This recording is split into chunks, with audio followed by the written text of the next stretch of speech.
Bonjour, je suis Yon Mogouroum. Actuellement, le marché auto est ambigu. Les voitures électriques sont les trombotis sont tendance, mais l'achat suscite des inquiétudes. Est-ce que la recharge sera pratique? L'autonomie diminue-t-elle en hiver? Et sans borne de recharge à mon appartement, que faire? Est-ce que ce ne sera pas gênant pour les longs trajets? Mais si je regarde les hybrides classiques, il y a aussi des limites. Même si la consommation est scram correcte, elle reste similaire à une thermique. Côté silence, douceur et sensations électriques, c'est clairement insuffisant. Mais vous savez, il y a une voiture qui arrive justement dans cette période d'incertitude. Il s'agit de la BYD C-Line 6 DMI.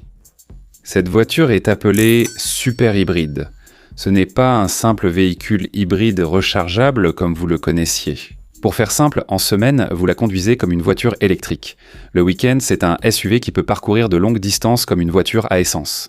Alors, en quoi la C-Line 6 DMI est-elle différente des véhicules hybrides traditionnels? Je vais expliquer pourquoi, lancée sur le marché national, elle pourrait devenir une concurrente redoutable et à quel niveau, sujet sensible, se situerait son prix. Ce mois-ci, je vous ai parlé du salon de la mobilité de Busan. Regardez la vidéo en haut de l'écran. Le véhicule phare sera la C-Line 6. Mais une question importante se pose. Est-ce que tous les consommateurs sont vraiment prêts à acheter un véhicule 100% électrique dès maintenant? Non, ce n'est pas le cas. Il y a clairement des personnes pour qui l'environnement de recharge n'est pas adapté. Certaines personnes effectuent de longs trajets et trouvent encore la voiture électrique un peu intimidante psychologiquement. Mais passer à une simple hybride, c'est vrai qu'on envie le silence et l'accélération instantanée des voitures électriques. Ainsi, les consommateurs coréens recherchent sans doute ce type de véhicule. Il offre les atouts des voitures électriques tout en atténuant l'anxiété liée à leur usage. C'est pourquoi BYD va bientôt lancer le C-Line 6 DMI super hybride, comme je vous l'ai déjà dit. Alors, quelles sont les différences? La structure d'un véhicule hybride comprend un moteur, des roues et un moteur électrique au milieu. Le moteur électrique sert en fait d'assistance. Le moteur thermique est l'élément principal, l'électricité ne joue qu'un rôle d'appoint. Les véhicules hybrides sont des véhicules à moteur à combustion interne avec un moteur électrique ajouté. Donc on les distingue en série ou en parallèle, mais en réalité la structure est pratiquement la même. Mais si l'on regarde la structure de la C-Line 6 DMI, l'électricité va de la batterie au moteur électrique puis aux roues. Le moteur thermique a ici un rôle secondaire. La C-Line 6 est une voiture électrique équipée d'un moteur thermique pour produire de l'électricité. De nombreux abonnés se demandent donc si la C-Line 6 n'est finalement pas aussi un hybride rechargeable.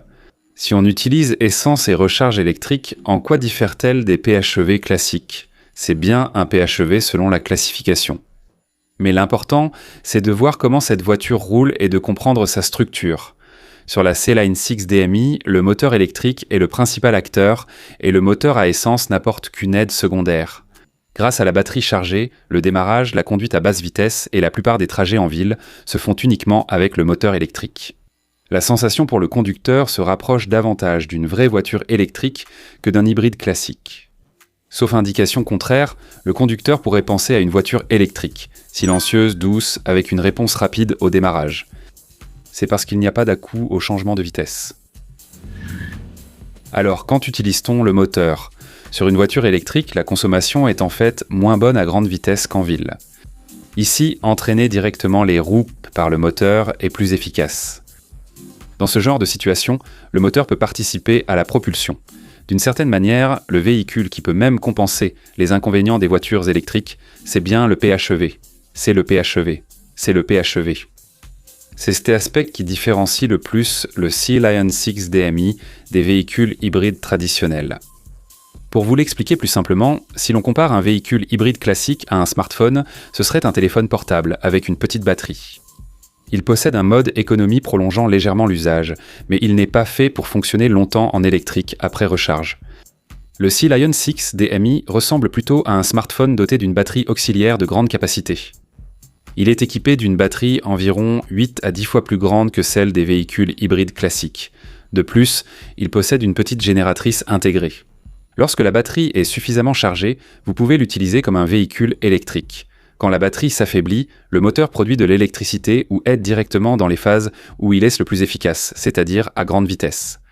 Donc lorsque vous parcourez de longues distances, vous n'avez pas à vous soucier de la recharge. De plus, pouvoir faire le plein uniquement quand c'est nécessaire et parcourir de longues distances permet d'utiliser un PHEV sereinement, malgré l'autonomie limitée d'un véhicule électrique.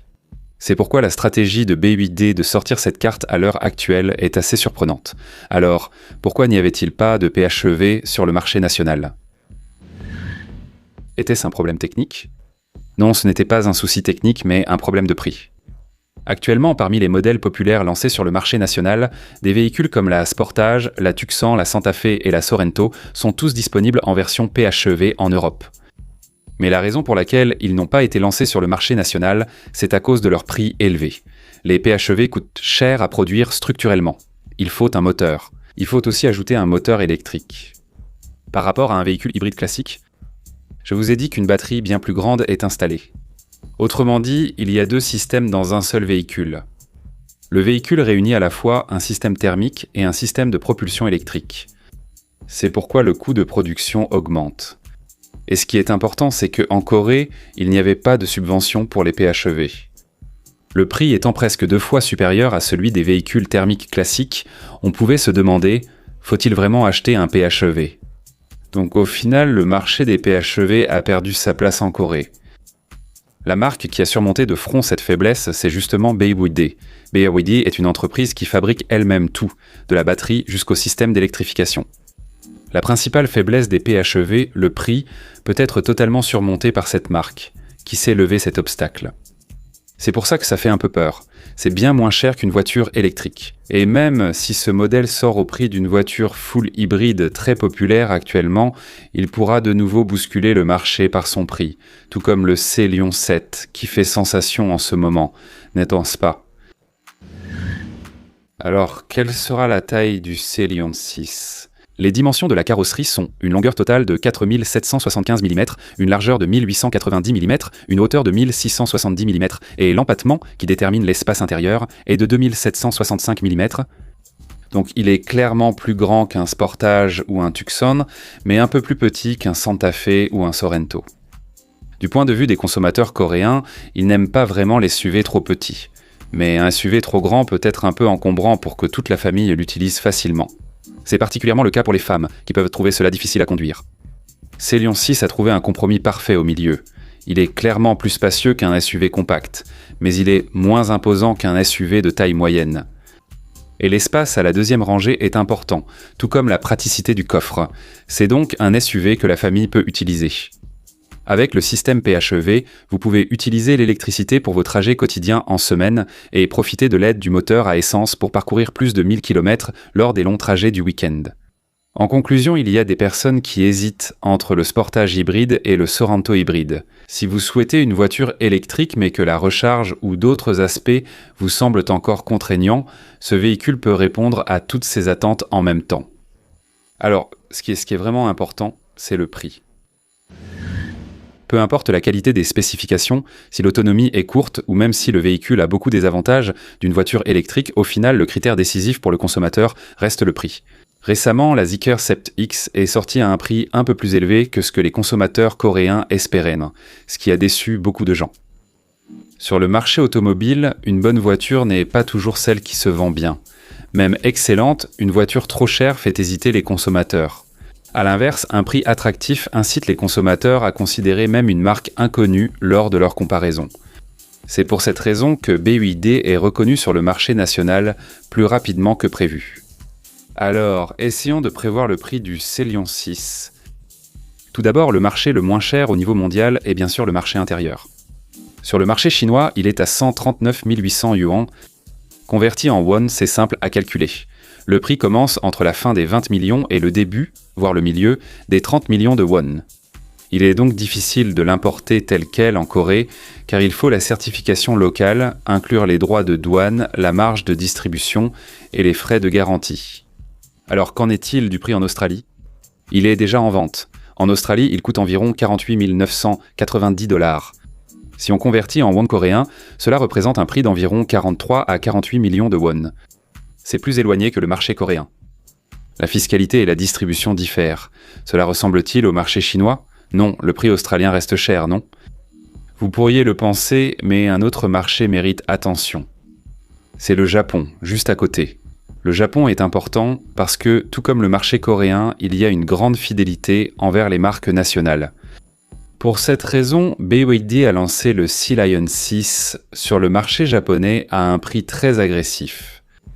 C'est un niveau similaire au marché coréen, même comparé à l'Atto 3 ou le Sea Lion 7 déjà lancé en Corée. Pour vous donner le prix du Sea Lion 6 sur le marché japonais, la version de base à traction avant coûte 3 982 000 yens.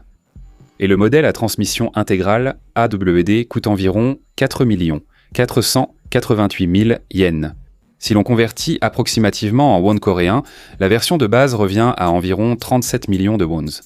Le modèle AWD, 4 roues motrices, coûte environ 42 millions de wons, soit 3 millions de plus. Il est très probable que cette gamme de prix devienne effectivement celle du marché intérieur. Si le véhicule est lancé à ce prix-là, il entrera en concurrence avec les véhicules hybrides de la même catégorie sur le marché national.